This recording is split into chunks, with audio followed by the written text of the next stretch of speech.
Assalamualaikum warahmatullahi wabarakatuh. Halo semuanya, selamat siang. Perkenalkan, nama saya Prasetyo Putra Dinata. Kalian bisa panggil saya Tio. Saya merupakan mahasiswa dari program studi S1 Jurnalistik dari Fakultas Ilmu Sosial dan Ilmu Politik. Dan hari ini saya akan membahas secara keseluruhan apa itu manajemen media massa.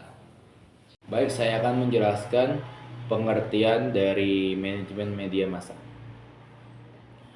Manajemen media bisa diartikan sebagai ilmu yang mempelajari bagaimana pengolahan media dengan prinsip-prinsip dan seluruh proses manajemen yang dilakukan, baik terhadap media sebagai industri yang bersifat komersial maupun sosial, media sebagai institusi komersial maupun institusi sosial. Media dipelajari secara lengkap, karakteristiknya, posisi, dan peranannya dalam lingkungan dan sistem ekonomi sosial dan politik tempat media tersebut berada. Kajian manajemen media lekat dengan kajian manajemen komunikasi. Manajemen media harus memberikan pengetahuan tentang pengelolaan media, prinsip-prinsip manajemen dengan seluruh proses manajemen yang utuh. Dengan pengolahan manajemen media yang profesional, peran media sebagai pilar keempat demokrasi sejajar dengan tiga pilar lainnya, eksekutif, legislatif, dan yudikatif, dapat benar-benar terkoalisisi. Masyarakat mendapatkan manfaat dari manajemen media dengan memperoleh informasi dari informasi yang berkualitas dari media yang dikemas secara menarik sesuai dengan prinsip jurnalistik dengan menjunjung tinggi etika yang ditetapkan. Dewan redaksi biasanya beranggotakan pemimpin umum, pemimpin redaksi, dan wakilnya, redaktur pelaksana, dan orang-orang yang dipandang kompeten menjadi penasihat bagian redaksi. Dewan redaksi bertugas memberi masukan kepada jajaran redaksi dalam melaksanakan pekerjaan redaksional. Dewan redaksi pula yang mengatasi permasalahan penting redaksional, misalnya menyangkut berita yang sangat sensitif atau sesuai tidaknya berita yang dibuat tersebut dengan visi dan misi penerbitan yang sudah ditetapkan. Di bawah Pemret biasanya ada redaktur pelaksana. Tanggung jawabnya hampir sama dengan Pemret atau Wapemret, namun lebih bersifat teknis. Dialah yang memimpin langsung aktivitas peliputan dan pembuatan berita oleh para reporter dan editor. Selanjutnya saya akan membahas tentang organisasi penerbitan percetakan.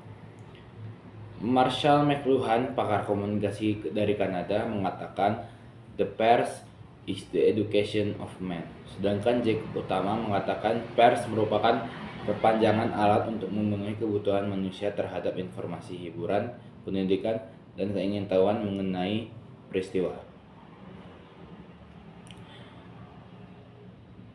Level manajemen media cetak seperti manajemen media lain dan manajemen organisasi pada umumnya terdiri dari top management, middle management, dan lower management.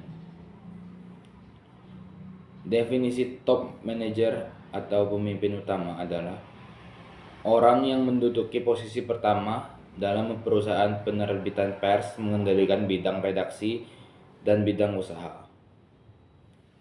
Sebagai penerbitan, pemimpin umumnya adalah pemilik perusahaan itu atau orang lain yang mendapatkan kepercayaan penuh oleh pemilik perusahaan. Dalam mengembangkan perusahaannya, pemimpin umum memegang 3 kendali berupa bidang redaksi, bidang percetakan, dan bidang usaha. Pemimpin 3 pejabat ini adalah pemimpin redaksi, pemimpin percetakan, dan pemimpin perusahaan. Pemimpin redaksi bertanggung jawab dalam hal isi penerbitannya, sedangkan pemimpin percetakan mempertanggungjawabkan produksi hasil proses penerbitan atau percetakannya. Sedangkan manajemen media dapat dibagi menjadi 2. Yang pertama adalah POAC, yaitu Planning, Organizing, Actuating, dan Controlling. Dan kedua adalah 6M. adalah man, material, machine, method, money, and market. Manajemen merupakan konsekuensi dari kepercayaan dan kenyataan yang harus dibuktikan melalui struktur organisasi media cetak yang bersifat formal dan kecakapan yang bersifat fungsional. Di antaranya bidang redaksi, iklan, pemasaran, dan lain-lain.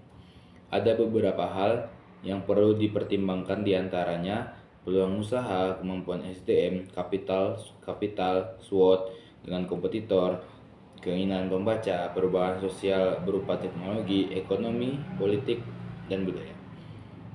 Langkah yang perlu dilakukan antara lain perhatian terhadap lingkungan eksternal, menjual ruang untuk iklan, efisiensi di semua unit usaha, suntikan modal, dan lain-lain. Semua pendapatan diperoleh dari penjualan proses media cetak, eceran, langganan, barter, dan lain-lain. Penjualan kolom seperti iklan baris, duka cita, dan lain-lain, dan penjualan jasa kegiatan off-print seperti seminar, pameran, dan lain-lain untuk membentuk image yang positif.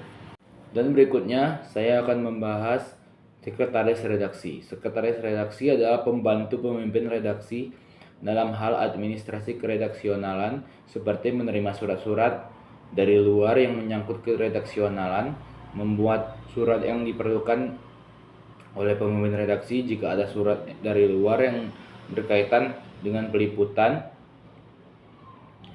maupun sumbangan tulisan dan diteruskan ke masing-masing bagian. Itu saja yang bisa saya sampaikan.